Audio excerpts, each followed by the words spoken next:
God, I hated this year. If this year isn't the worst one that I've had online, it's definitely up there. By September, the realization that I could not name a single genuinely good thing that happened during it definitely dawned on me in a more pessimistic way than is probably really healthy. Online, people have used any old thing they can find to ruin one another's career, regardless of whether or not they actually did anything bad or not. Cancel culture was huge this year, and the only good it did was make me jaded to the idea that people are fucking terrible. Not that the albeit much smaller Pokemon Sword and Shield controversy that plagued the cesspool known as Twitter alone didn't already tell me that we failed as a species, and I'm certain that's only scraping the surface of the general population of the World Wide Web. From a standpoint looking at just the commentary community though, we've been more inactive than we've been in the past 4 years for sure.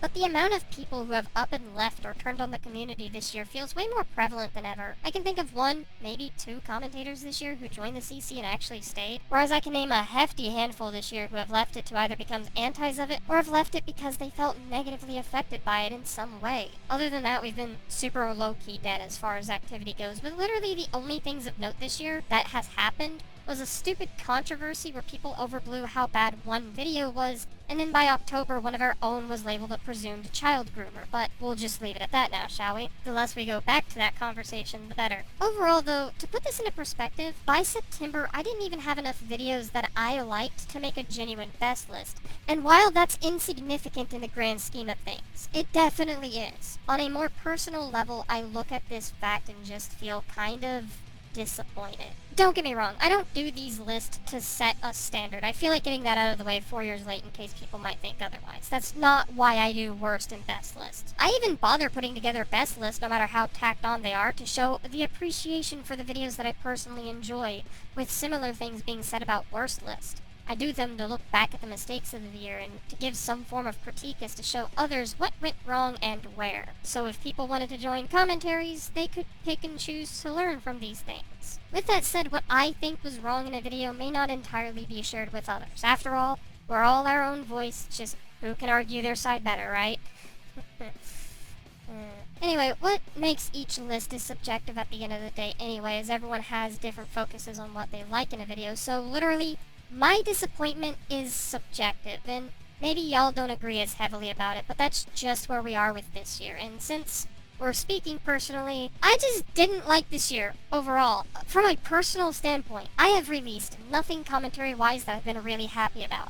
Literally every commentary, no, every video I've released this year was either super forgettable, really mediocre, or straight up low-key awful and problematic in some way, shape, or form. That at this point, I sometimes begin to wonder if despite having fun putting videos together that I'm even still cut out for commentaries, or YouTube in general, but intrusive thoughts aside. Just overall, I felt like absolute shit this year for one reason or another. Basically, this year is just black. I didn't like it, and I'm glad it's over. The new decade will hopefully be a good year to start anew, get refreshed, and hope for the best. I hope, but we'll just see as time goes on. On that note, speaking of me being annoyingly negative, you guys all clicked to this annual list because you all want to hear what I thought was the worst videos to come out this year within the commentary genre, and as such, I plan to deliver. Though what I will say about this list is probably nothing that shocking will wind up on here this year. As I said, the community was mostly dead, so predictable choices are pretty inevitable this year. It's just a matter of what I felt was worse than others, I guess. The standard rules apply here that are there every year. I had to have actually watched the videos in question, at least enough to get a somewhat solidified opinion of them.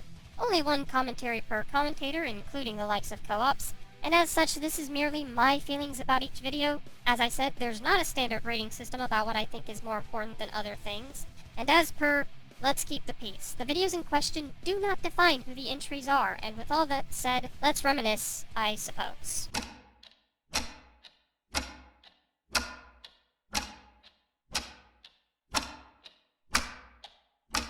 So, normally on lists like these, we obviously have got to start on some base level simple video that doesn't really strike me as any more than just a bad video at worst. I don't think the past 3 lists really had started with anything short of a video that's frustrating for maybe a few seconds and then everyone just kind of forgets about for the rest of the year. This year had a few of those for sure, but few that I felt like they really belonged on a list like this. So if you'll allow me to pick on Soundwave Joestar for a bit again, hi, we're back. Okay, I know you might not be the most proficient with editing software. I mean, hello, Mr. Watermark. And that's okay. I actually covered this video if you want a more in-depth explanation of the problems that I had with it, but just generally, this was a video without a real point to it. Like, I don't mean that in the sense that Soundwave couldn't make this video to cover Dan if he had fun with it, but I mean in the sense that a large chunk of this video is just calls to hypocrisy without any real understanding of, like, anything. It's kind of in its own sense a typically, and it's the perfect reason as to why so many commentators picked up on the hypocrisy doesn't make you wrong counter-argument for as long as we did. I know who's padding out the video! Duh, she's padding the video. That means I can pad the video as well. Like, mind you, I don't really have an inherent problem with people pointing out hypocrisy if it connects to an overall point, but when that's effectively your main point and is followed with instances of your own hypocrisy, then there kinda gets to be a problem. Because if you got such a problem with something like, say, mindless pot shots from your target, as an example, maybe it's a good idea to not blatantly call your target stupid within its own interjection. Doodletones, I bet your brain's all wound up, all screwed. It's all screwed. Ouch. That sounded oddly specific. Hope that didn't hit too close to home for you, pal. Wait, argue a point? Alright then. Oh, what point? What argument was Dan trying to make? I mean, it's not to say that Dan's video on MTR and I is any better. It isn't, and technically, that could have made the list this year. It's a 2019 video, but that would imply that I had some form of expectation going into that video, and because I didn't, I just found this one more frustrating at the time. At least with Dan, while none were very good, there were actual attempts at points, and honestly, sometimes that's better than not trying at all. So until next time, this is Soundwave Joestar, superior like a bloody stone. So, as explained before, there were a lot of controversies surrounding individuals getting cancelled. I didn't pay attention to a lot of them, but there were definitely some that I remember popping up. Vague names here and there, and even if I don't know the situations, I remember them existing and coming across my ears. I don't know whether certain individuals were guilty or innocent or whatever. I don't really care at the end of the day. I'm not here to give my opinions on these subjects. It's just an unfortunate side effect of talking about videos from 2019. With that said, let's talk the atheist gamer in the situation of Vic Mignogna. Pretty much sucking off Silent Anime Ninja and trying to act like this edgy OC that isn't some carbon copy of Naruto. Let me put it this way. Tag, in his video responding to this kid called Shinra Yagarashi, spends 4 minutes just railing on the kid because his OC is our Naruto fan character. Something that doesn't matter at the end of the day to the conversation, and drags out the video to such a degree that it actually is pretty embarrassing when you realize how faulty a lot of his pot shots are, even within context to his initial video. But as far as I'm concerned, Shenron's name here isn't a real name. It doesn't have any meaning or whatever. He's pretty much just that, a recolor of Naruto. Even his avatar is just a recolor of, again, Naruto. You want to know his backstory? Well, according to Lord Shen here, he's an alternate version of Naruto.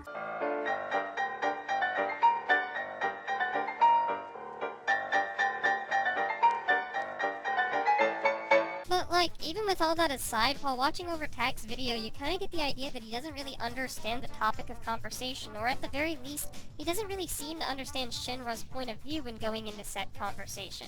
Shinra doesn't like how some individuals put a lot of extra emphasis on the situation regarding Vic. The multiple videos being made to him didn't seem like anything more than mere spam. And Tag's counter-arguments where he calls for hypocrisy or shrugs the complaints off because the individuals in question do talk about other things don't really work when neither of those complaints invalidate the opinions being conveyed. You, on the other hand, have no room to talk when you are subscribed to Mad Black Atheist, who does nothing more than create drama or even inserts himself into drama. And let's not forget who else you're subscribed to. Oh my god, Eno, since when did you get so involved in drama? And I'm not gonna sit here and say that Shenra's video is great, don't get me wrong. It seems hilariously overblown and reactionary to something that ironically is none of his business since that's the angle he wished to go at, but at the end of the day, Tag's video seemed pretty fruitless and without much direction, and his counter-arguments just straight up don't work in the grand scheme of things. A surprisingly common trend I found myself falling under this year was the amount of retrospective and deja vu surrounding older talking points and bandwagons. Look at my list of commentaries of the year and you'd be pushed to find anything I made this year that didn't reference previous ones to at least some degree, and I think that's a fairly apt coincidence when you look at the grand scheme of things. You know, People were using years-old things to cancel one another, meme trends revitalized a bunch of older trendy memes, and we began the year with the 3-year-old corpse of Nero's Q returning from his grave. Keep in mind that there is no wrong answer to this. You know, the works. Let's first remove the execution scene from the equation because that ain't important to why this video is faulty, especially not in comparison to the amount of misrepresentation that went on in this video from its inception. Either from strawmanning Larry's points to taking him out of context and everything in between. Like, seriously, Nero's even goes as far as to misrepresent what Guru Larry's avatar is used for by treating it as if it were an actual character within the first 2.5 minutes, instead of presuming that it is what it is. A character still used to represent Larry himself. Larry, you don't seem to have a proper representation of yourself. In almost every video, you use this one still image. So what does that even give us to work with? An example I like to use to define a character's personality is this. If a young girl would have fallen over, would your character ignore or help her? Would they tell her to be more careful? Would they ask if she's hurt? What else would they say or do for this girl? Keep in mind that there is no wrong answer to this. But if you can't figure out how a character would respond to a situation like this, then you have neglected to give your character a proper persona, effectively making them more of a robotic tool. And if that wasn't entertaining enough, Nero's often throughout this video takes literally everything Larry says at absolute face value, including Larry's choice of colorful vocabulary and blatant attempts at humor, such as the Sir Edwin YouTube quote, and how Ralph Baer defied the Grim Reaper to talk shit about the irate gamer, neither meaning to be taken seriously, but are, for the sake of Nero's commentary, to absolute unintentional comedy. And less sweary was literally YouTube's choice of words too. What? Sir Edwin YouTube? Founder of YouTube.com? This quote is a blatant lie! Who the frick is Sir Edwin YouTube? The founders of YouTube were Chad Hurley, Jared Karam, and Steve Chen! All under the guise that Guru Larry was trying to directly accuse the irate gamer of plagiarism and ripping off the AVGN instead of merely complaining that this was an issue people had with the irate gamer back in the day. It's kind of a damn shame, really. I will say that there was an improvement from years ago, no matter how small it was, but this was not a great start to the year, and I hope the eventual bounce back will come sooner than later, especially if how he acts towards critique of this video and just how we need to understand the lore better is any indicator to his future. Bah. The beginning of this year had given us some pretty stiff competition when it came to videos that would have probably made the worst of the year this year. You had Nero's Q's video on Guru Larry, where he effectively took everything at face value to push a narrative that strawmans what he was saying. You had Gale Force and Enigma Phantom's co-op on Relic, where they kind of just floundered points relating to the countdown that they were covering, which escaped with its dignity intact pretty decently by the end of this year. And then you have this guy. Wow, the irony. I'm pretty sure that Undead's intro is shorter than your 2-minute-long piss take. I think the irony of their acronym being FUCK was the brightest spark of brilliance within this video because nothing else in this video is even close to matching. Especially from Foster's points, where if he's not making the most nothing non-sequiturs he can, he's actively making points that fly in the face of what points he wants to make overall, such as the unfortunate hypocrisy regarding crediting usage of everything in the video, while there was no video credit to be found for the background that they used within, like, the first point, which is followed by unintentional humor by Undead Meowth, claiming that hypocrisy is one of the worst things to happen to a video. Which, yeah, okay, if you're gonna leave those points in Foster, you may want to actually, keep consistency. Barely transformative use of the Smash Brothers footage in the beginning of the video, which doesn't fall under a fair use, dippy whippy whip.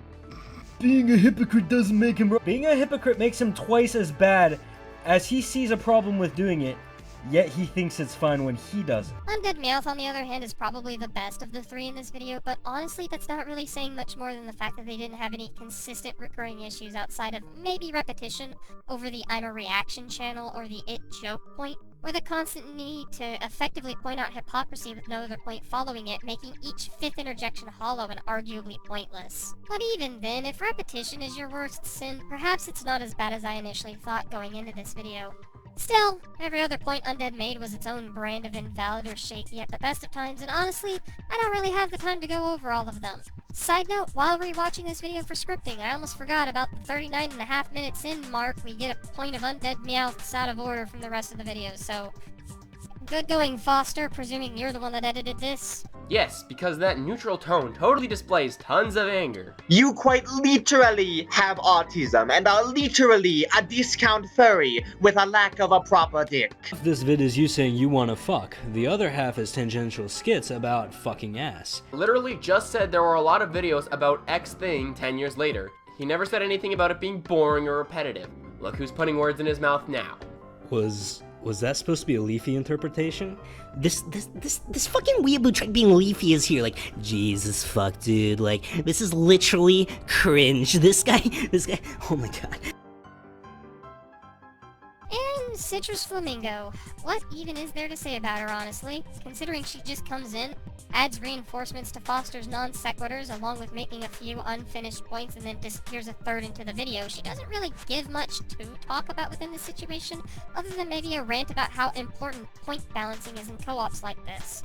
Overall, this video showed a concerning amount of apathy and uncaring from it. Even the intro skit just radiates lazy energy and sets the tone in a negative way for the rest of what was to come.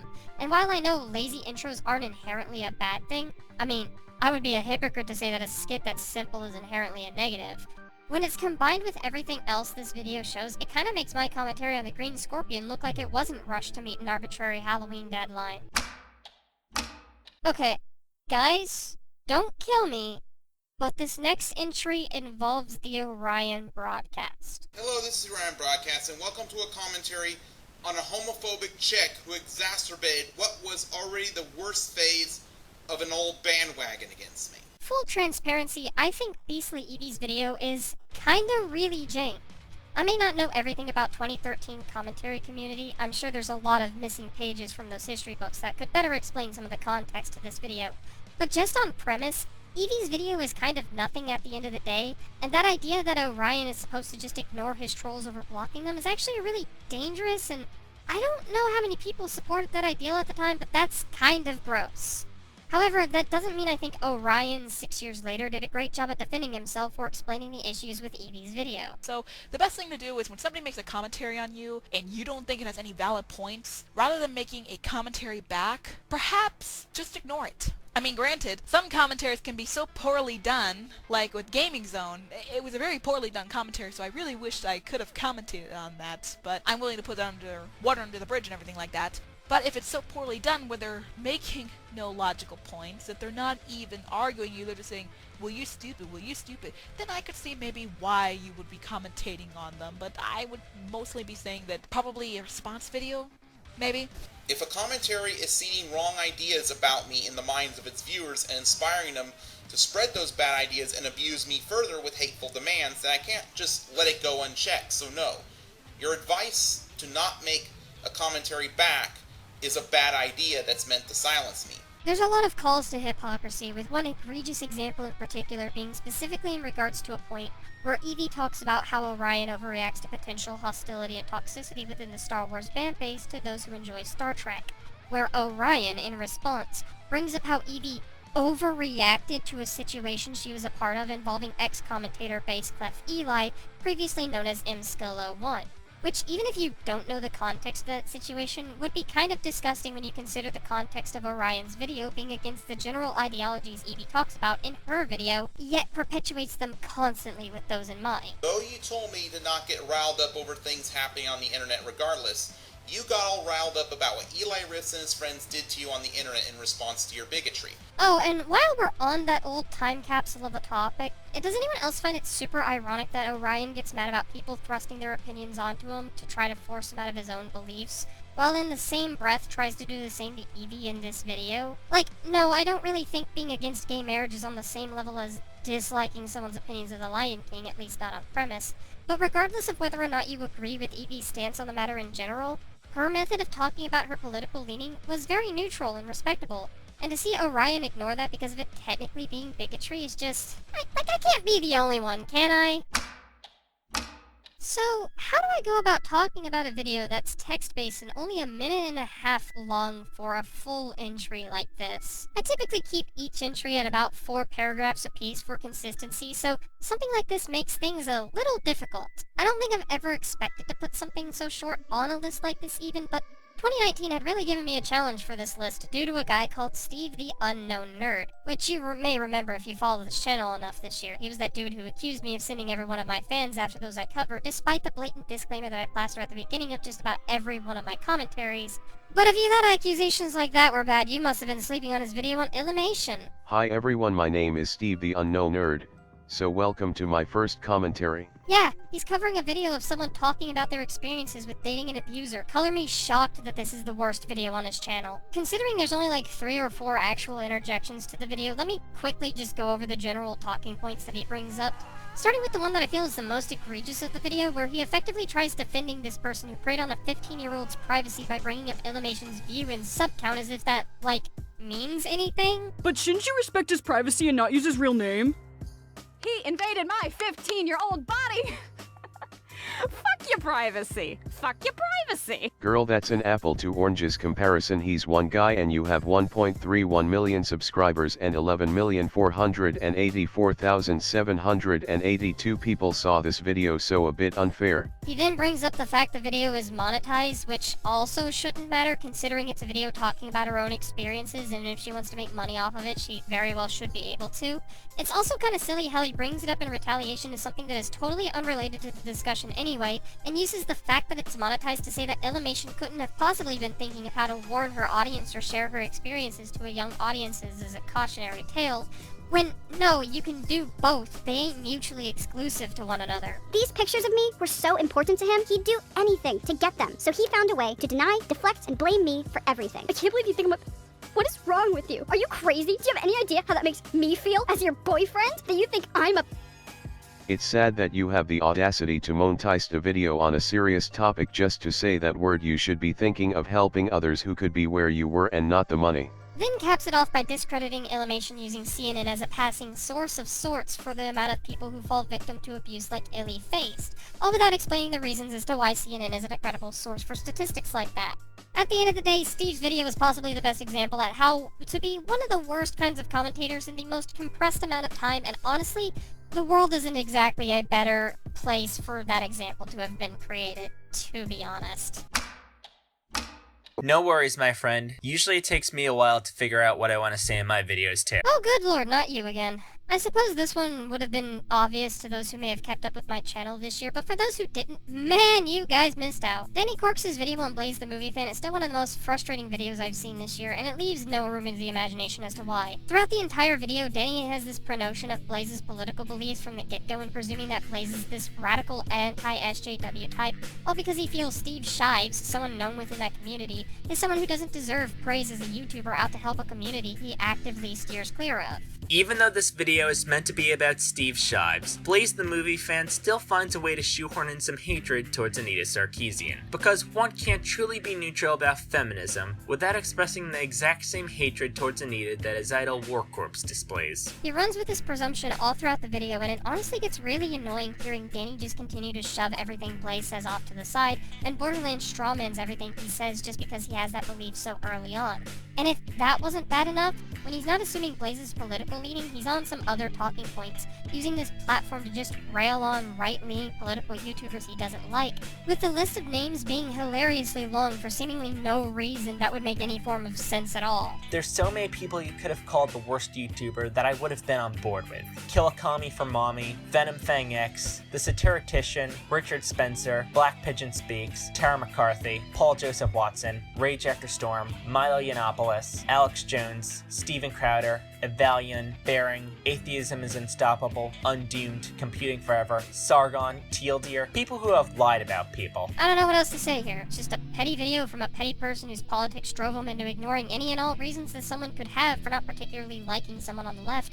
And while I still don't dislike this bias due to it being in bias in favor of the left, I still find it insulting to the intelligence of anyone who views it that he uses that bias in such a malicious way to revise what is being said within Blaze's video as a way to invalidate the subjective stances Blaze holds just to the individual YouTubers in the situations they can get themselves into. Really, YouTube is a platform that harbors prank channels that go way too far, channels defending pedophilia, a community of misogynists and racists, and someone who thinks rape should be legalized. marginalized, and you think Steve Shives is worse than all of them. Oh, yeah, that reminds me. Anyone else find it just ever so humorous that Danny gets on a blaze for saying that he finds the Armored Skeptic to be a better YouTuber to Steve Shives by calling Skeptic biased, so therefore not that good of a YouTuber, while being as biased as he is?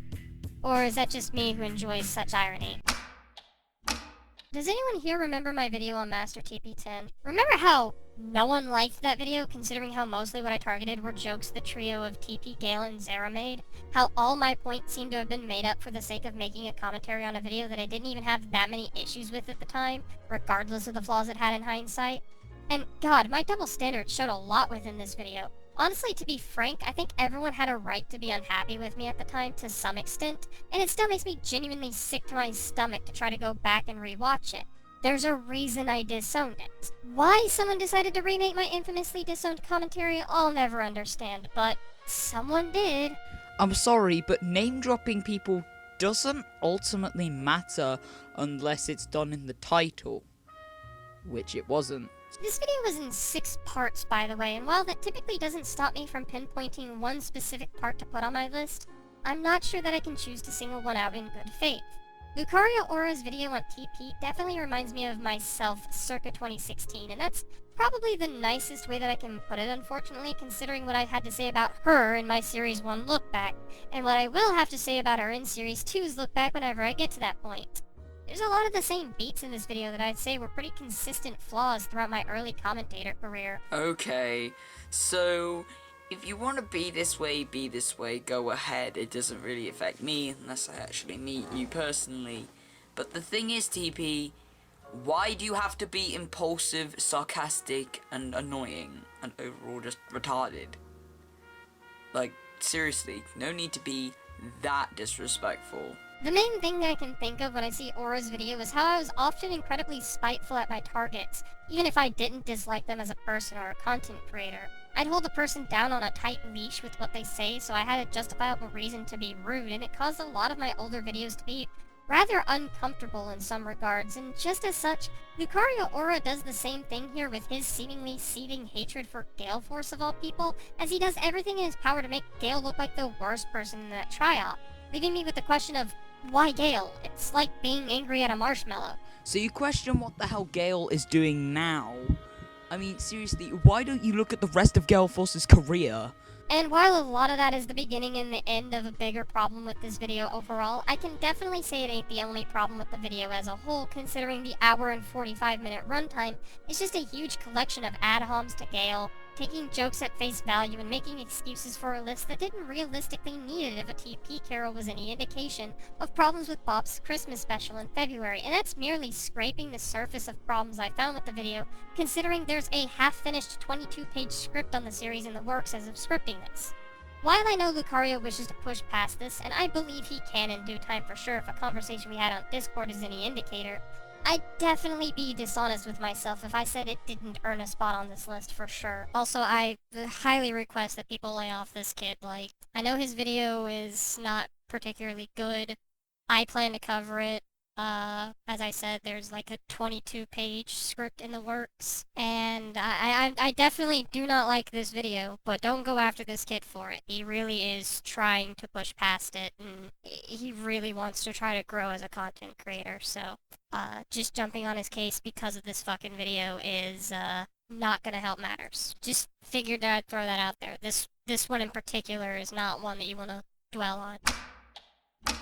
Typically when I make these year ends, there's some form of anchor that grounds them and becomes the standard of what kind of videos I put on my list. This year was a little weird because the lowest we had were all contenders to being anchors to some extent or another, but there's been one constant anchor that I knew was going to wind up on my list in some form of fashion no matter what, and became the solidified groundwork to this list. You closer followers to the community this year saw this was coming to some extent. Ladies and gentlemen, T-Bone 2004. Hello everyone, this is T-Bone 2004, host of the Illogical Podcast, your favorite ranter from 2008, out of retirement, back in full swing, not stopping for nobody, the roughest, toughest, holy shit, he's a sexual debating son of a bitch fucker, and guess what? I'm in a goddamn motherfucking commentary mood! Ah, geez, this feels like yesterday. Hard to believe it was May. I know T-Bone had already long since disowned this one and really panicked at the amount of videos on him, so I don't want to give him too much shit for this one moving forward. But then again, as I said, these videos aren't meant to hold the mistakes over the individual's head. They're just more as a way to explain the mistakes of this year, and boy is there a lot to cover in this video. I suppose we can start with the constant excuses for blatant cyberbullying throughout this video from the likes of iBullyBullies, and to a much lesser extent Just a Robot, basically pitching a similar kind of ideology circa 2017 the Dark Commentator would have looked at and applauded, and in case you weren't around back then, that's not particularly a good thing. In all seriousness, however, T-Moss Boss, you have to understand something. With your levels of fail, people are going to start following your virtual tracks, download your content, re-upload it in the event you try to do damage control, and archive it for all to see. You can act like this is no big deal and complain about it like you've done in the past, but the fact remains, you've become infamous for all the wrong reasons. And when he wasn't doing that, he was pitching useless ad hominems left and right, being based along T-Moss Boss's sub count when literally nobody originally mentioned it within the video and was instead based on viewer retention, focusing on T-Moss Boss's style of content, being reaction videos that wouldn't be too out of place from 2016, when nothing about T-Moss Boss's video had anything to do with what his content is, and was more based on the amount of people who watched it, or just constant berating and mentioning of an ego that T-Moss Boss has, as if that was an actual fucking point against T-Moss Boss as a content creator. Nope. Not gonna repeat myself. Keep stroking your ego, Tyler. There's several other individual points I could make too. Claims he's gonna cut fluff from the video yet rarely does. Jokes about how T-Moss doesn't edit his videos while T-Moss has a hefty number of jump cuts. His constant referrals to older, obscure topics all for the sake of a quick point of reference so he doesn't have to explain his points, and that's just only scraping the surface. Unfortunately, there's no commentaries on the guy that I can recommend in good faith because I know how some people feel about Space Guru, and I'm pretty certain looking back, my video was probably shit too, just like everything else I released this year. It's definitely angrier sounding than the typical circa 2019 Doodles video for sure. So, bye. So I'll just kind of leave it at that. Moving on. And now, the honorable mentions. You kept in way too much of my video and repeated yourself quite often. I recommend that you cut out more of the video and gave more thought to your points, considering that some of your points got invalidated by points you make later. You kept asking for examples, by the way. Not everything needs examples. The video is too long, and my video didn't really require this much discussion in the first place. And, no offense, but you came off as weirdly bitchy. To think I almost went a list without talking about a video responding directly to me. Sino's video is just what I'd expect from an individual who gets angry at people for making videos longer than 10 minutes. It's horribly under-elaborated, with counters to critiques that miss the mark of what's being said, and actively takes people out of context for the sake of brevity. Way to be predictable. Okay, not even 30 seconds into this video, I had to actually pause it to say something. The video thumbnail being clickbait is not always a good thing. Haven't you ever heard of LEA? KH Brony's video on Ward has a lot of the same problems as Soundwave's video on Dan Stein, to be honest. It just kind of meanders on without much of a point behind it. Every interjection feels like extra padding, and I genuinely feel like the nature of it all leaves a lot to be desired. I heard he's since released worse videos, but this was the one that I saw. Only reason it didn't make this list is because KH Brony didn't spin interjections just calling Wart stupid. You might want to recheck that list of yours again, Relic. The Clink line is a pure steel type, so, congrats, you just lied to your audience. Enigma and Gale's co-op on Relic was something that was initially going to be on this list, but in all honesty, I just can't in good faith do so, considering how Enigma and Gale just kind of make bad points and not much else that's super egregious. It's easily the least worst video to be mentioned this year, but with that said, its constant misrepresentation of points and ignorance to the discussion being had made this video quite bothersome in the argumentative side of things. And finally, one criticism that I've actually heard towards my year-end list is in regards to how much I seem to defend pedophiles, especially what with my entries on Arkham Knight Rider and Frozen Angel in the years prior where they were covering the topics in question. However, that's not the case. I didn't put the two of them on their list because they were arguing that pedophiles are bad. I put them on the list in question because they did it poorly and threw accusations at the individuals they were covering without any pieces of solidified evidence of pedophilia being given. I don't like false allegations like that. Having been someone who's been accused and has friends who have previously fell victim to being falsely accused of terrible things like that, it's something I take pretty seriously. So I walk in skeptical of those claims being true and not instead someone being an idiot. Because idiocy is not reprehensible. Pedophilia is. But I shouldn't need to say that, right? Then why does OmniZoa exist? You'll have to pardon me for my voice, I've got a bit of a cold. We're gonna respond to a Shoe on Head video, let's check it out. Say what you will about Cothrus's in Defense of Pedophiles video where he says that someone who's just over the age of consent shouldn't be lambasted if they're dating someone who's just under the age of consent. Say what you will about Ben the Looney's artwork and how morally questionable he can be with the kinds of female characters and animations he finds sexy. They ain't Omni here. Omni straight up compares the term liberalist with MAP, which in this conversation means minor attracted people, just within the second interjection because he doesn't like the former term, when the latter term is actually fucking dangerous when it attempts to hide their true beliefs of being sexually attracted to minors and what power it could have given them over unsuspecting children if not properly educated. Whereas liberalist is just a stupid term used to separate individuals from people they don't like. It's the most faux centrist play you could do to separate from the radicals of a political leaning. There's a huge difference there, my dude. Did you also make the same sort of response to Sargon when he said, let's call ourselves liberalists?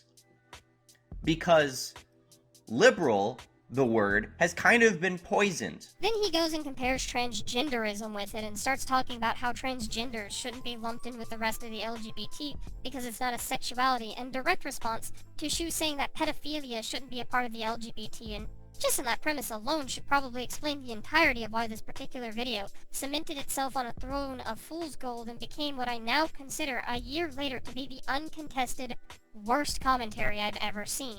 But that's just the surface 5 minutes into a near 30-minute video where all OmniZoa does is simply imply Shoe on Head is problematic because she is warning an audience that pedos are on Twitter hiding their identity under a different name, whilst he's comparing every other instance of the LGBT and sexual attraction to pedophiles as if they should all be lumped in together and actively defending pedophiles on every level. They are now trying to squeeze themselves into the LGBT community. And do not be mistaken, the LGBT community ain't having that shit. Well, the LGBT community was having the T in its name, which was not a sexuality. Using phrases like, it's a sexuality, it's not. It is. It's literally being sexually attracted to children.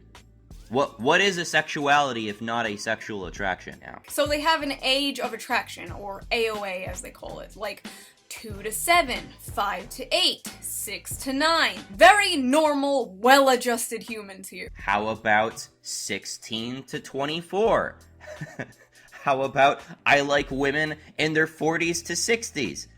What the fuck is up with that? This is not like anything else I've seen, to be honest. I can say a lot of things about practically all 40 videos I've talked about on my previous year-end lists, and no matter how morally reprehensible they can seem, no matter how immature or blatantly malicious they are, no matter how bad or destructive of a video anything on my year-end list has been or will be in the future, it can't get any worse than this, or God do I hope it doesn't. To sit there and compare consenting adults' attraction to one another when they most likely know their sexuality and understand what goes behind sex, to the likes of an adult actively preying on someone who otherwise would not understand either aspect in a piss-poor attempt to defend the latter, that's pretty yikes. And I can say with certainty, this deserves the #1 title. God, that got pretty heavy, didn't it? Well, I'm unfortunately not done. Year-end final thoughts. God, I really didn't want to get all preachy this year. Looking back, I hated getting preachy in my year-end lists because I fell into the trap of needing to hold up to these standards in the following year, and it stressed me out doing so. Hence why last year's list was kind of just there and not. But, guys, I do feel like we need a reality check after this year. This may be very separate from everything else I talked about in this video, but I feel like people aren't really getting why this community was formed to begin with, and in turn have become super uppity on what it is they're doing within videos. This may come as a shocker from someone who has constantly sounded dead inside in recent years, especially this one. But I do commentaries for the hell of it. I enjoy deconstructing videos to the best of my ability and being able to give critique where I feel it's needed, regardless of if I have this big overall message at the end or not, regardless of how angry I seem to get within a video, regardless of how deadpan the video sounds to people. It's a hobby that I got into early on because it seemed like fun. I mean, I did reviews prior to this. It was kind of a gateway. I look at this year though, and the people who actually once associated with the slideshow commentary community who left it and who went on to call us overly toxic people who either don't care about people's mental health or adversely called us too sensitive over the most menial of topics. The people who let commentaries on their own premises affect their mental health. The people who think commentaries are only made to be morally correct and cannot be made for the fun of it. The people who get overly spiteful at an individual because they keep making the same mistakes over and over again, or even just making mistakes to begin with. The people who hold receipts on an individual to rally against one another. These people are the people who don't get it. And it's made even more depressing when you realize that most of them had once said that they did commentaries for entertainment. I can understand not having fun with videos. People get to that point every now and then where the monotony of doing the same video again and again can get dull. That's perfectly valid. I'm talking about those who let the commentaries themselves ruin the fun of commentaries. Some people this year have let that latter happen, and that's what I feel is problematic. We started this year with a video that many consider to be bad. And fine, if that's how you feel, maybe the Cloud Palace video on the Cam project could, on its own, be on someone else's worst of the year list for pretty solid reasons. But looking at what followed, what rift was caused in the community because of a video that had problems with it was incredibly asinine. Commentators shouldn't have to fear losing friends and the respect of the rest of their community because of one bad mistake that they made. Because everyone makes mistakes at some point in their lives. We're all human, there's no exception. Regardless, I think this community needs to lighten the fuck up. I don't like seeing a hobby that people initially got into because they thought it was fun and a way to pass the time get labeled as this toxic, stress-filled, mentally destructive problem that should be veered away from because the individuals in question wound up tricking themselves into no longer having fun. Because they were supposedly treating every argument as morally right or wrong situations, and needing to make an individual a villain in every video. Fuck, that's exactly the kind of mentality that I look back at in my older videos and detest myself. The sole reason I don't look all that fondly on the videos I made towards Mr. A, the Syndicate of Outcasted Commentators, Manga Common, Rian, and others. It's the same kind of mentality that I was villainized for in 2017, and it's the same kind of mentality that had villainized others this year, albeit silently. At the end of the day, we're a bunch of nerds playfully arguing about whether one Ditto's speed stat is higher than another's. Such a shame it hasn't felt as such recently. Keep calm and commentate. That's gonna be my new motto going into 2020. Hope you all join me in future yet stupid and civil debates. Now let's lighten up ourselves and celebrate my Hall of Famers this year, as that's the least I can do right now if I'm gonna go into 2020 with a more optimistic and positive ideology.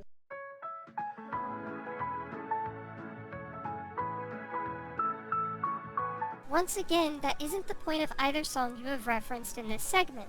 You're painting with the broad brush of all teachers are bad, when Pink, and I guess subsequently Waters, are way more focused on speaking out against specifically their abusive teachers. In fact, Another Brick in the Wall Part 2 isn't even trying to speak out against education systems as a whole, even in a vacuum. No, you're not. You refuse to serve your guests, your germs nearly committed first-degree murder, and worst of all, there was no sugar mama. I am taking my business and moving elsewhere. You are not fit to be a chef. You are not even fit enough to be a square. Just her questioning what the problem here overall is, because at the end of the day, she was just fuming over how you really didn't seem to give a true reason why this was an issue, or so she thought, since apparently you did explain it just later. All I can say for this interjection overall was, well, there was an attempt. This wouldn't even be a valid criticism if Red Wolf was using that ideology as his thesis statement, because regardless of the target demographic being families, that wouldn't discredit the point that Doodle is making regarding adults not being the target demographic. See, what you're entirely missing throughout this video? He claimed Anita was lying on this particular situation. There is no reason to take it as him saying that Anita always lies. You're strawmanning again. Stop that. Oh god, I think we need to stop this man. He's been shoving words down Blaze's throat, and I think he's gonna choke! I'm not sure what's worse, that or how much he's been shoving his foot in his mouth. That's not how that works. Now, I'm not defending Stories here. We know that she did start this whole thing, and for a interesting reason if things that I've seen are to be believed. But I will say this.